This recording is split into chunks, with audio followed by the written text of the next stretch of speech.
So you're thinking of an in-law suite, secondary suite, what do I do? Well, you need to beware, and I will be right back to tell you why.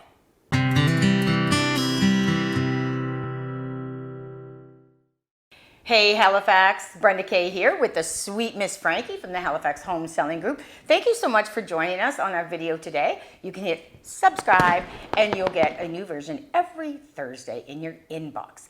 So today I want to talk about families living together. So there's a lot of things going on right now that is making this more prevalent than it ever was before.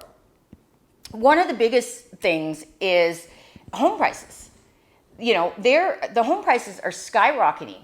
So what I find some families are doing is the parents are selling the one they've been in for 50 years, and the children and the grandchildren are selling theirs, or the children with the young family are selling theirs, and then what they're doing is they're combining into one house. Another reason for it is the exorbitant cost of childcare. I mean, my kids are all grown. My baby's 30 years old, and I've always worked my whole life. And I can't imagine having a daycare bill that's equal to what, I was going to say the same, might even be more than what my mortgage payment used to be. And then the third thing is that we have, and I love to embrace this, we have a lot of multicultural growth in Halifax, which is awesome. Anybody new? Welcome, welcome.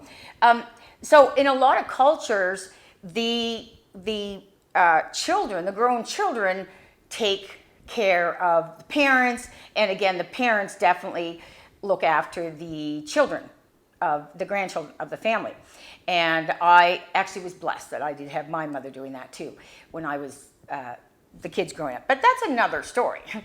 So let's talk about in-law suite and secondary suite. You have to be careful when you're buying a home. There's two totally different definitions. So an in-law suite, the definition of an in-law suite, the unit cannot be completely separate. So if you want to put an in-law suite in an R1 zoning, so think about this, we're talking R1 zoning, there must be easy access between the two units, no firm bolt lock door to shut them off. And the legal definition as given by our awesome lawyer, Blair McKinnon, is that the unit cannot be 100% sustainable on its own. So you're sharing major systems like washer dryer and most probably the large full stove on the main level. That's an in-law suite. So there's a big difference between that and a secondary suite. So a secondary suite is a unit that is completely self-contained.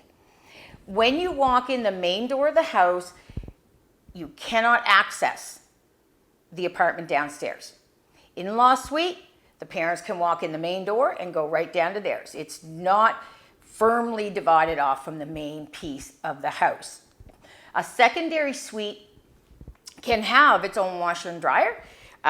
They always have their own entrance from the outside, and they can have a full-size stove. So there's a lot of confusion right now, even on our part as realtors, with the zoning and the new city plan with secondary suites and with backyard suites. So normally for a secondary suite, you have to be zoned R2. There's no question. If you want two independent living units on one PID, it should be R2 zoning. That being said, when I looked at the center plan and I was reading and it said, I'm looking for zoning, and it says that the secondary suite, or say that because you're allowed backyard suites too, has to be zoned the same as the main house. So here's where the confusion comes in, is what if the main house is R1? Can you have an independent suite? So because it's not clear, the best advice that I can give you is to have a clear, concise, written confirmation from HRM that the zoning will allow that. We call that a zoning letter. or sometimes it's a non-conforming zoner, and also have the conversation with your lawyer.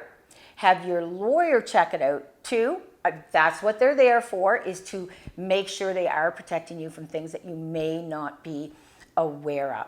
So that's the difference. In-law suites are awesome. I was blessed to have my mother raising my kids when they were young, and in today's world, what better example can you give your children than their grandparents? I'm Brenda Kay. This is the Sweet Miss Frankie. And check out the video on some selling tips here that I did a couple weeks ago. I think you'll find it interesting. I'm Brenda Kay. Sweet Miss Frankie. Cheers.